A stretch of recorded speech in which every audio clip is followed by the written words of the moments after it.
The first thing that I eat is lemon juice. The first thing that I take into my body is lemon juice, about a teaspoon in a cup of water. Oh. And then 15 minutes later, I will have my first course, which we call a tease meal. So my tease meal might be tomatoes and oregano and garlic and bread and maybe walnuts, maybe not, a little bit of olive oil. The critical thing on the tease meal is to give my body the 45 minutes at least to process it. So the main meal. Well, today I had lemon ginger salmon is what we're calling it, and it's all those ingredients as well as barley.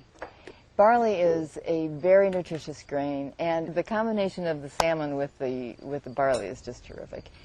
And then combined with lemon juice and ginger, and I'm happy. How many do you want? Next, I had al dente sweet potatoes, which I like very much. And again, the sweet potatoes I think might be just about the most nutrient-dense vegetable. Really? About what time is that? Oh, well, I guess it's probably about 8:15 or 8 o'clock. But I'm not on a clock on this.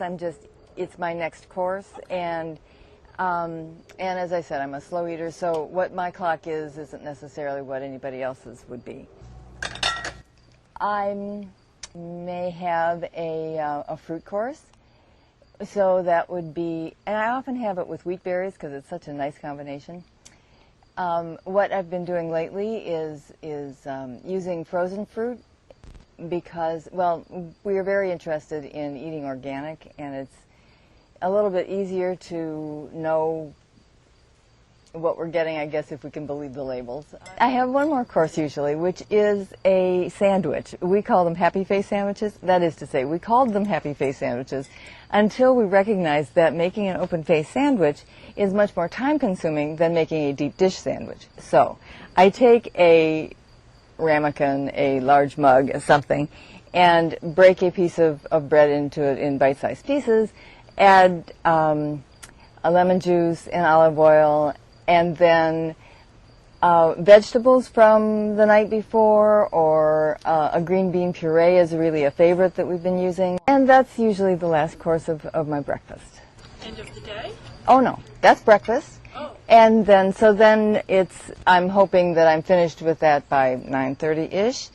And then lunch is starting at 11:30 or 12 and taking as little time as possible, but because we're trying to have time away from food, and so we have always been, or for some time now, been trying to finish our lunch by 1 o'clock. It's harder for me to do that because of how slowly I eat.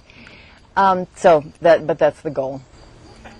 And then you don't eat after a certain time, correct, Paul? Usually we don't eat after about 1 o'clock in the day. We spend the rest of the day fasting, and usually it's not only fasting, but we actually know from having tracking that during that fasting time that our glucose levels are relatively low. But you still feel alert.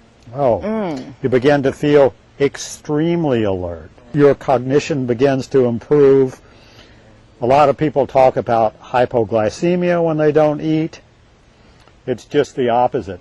Your concentration gets better, and it's really something that I never would have believed. If you had told me that I was going to go without eating for a long time, the first time that I did that, I began to say, well, gee, can I really make it to the next day without eating? I don't know. And I like to go out on Friday nights and play at my local chess club. And at first I hesitated to go because I thought everyone would beat me because I just wouldn't be able to think clearly if I hadn't eaten. I found it to be just the opposite. I found out that my brain was thinking more clearly, and even when I played chess recently or not, I played pretty well. I was surprised.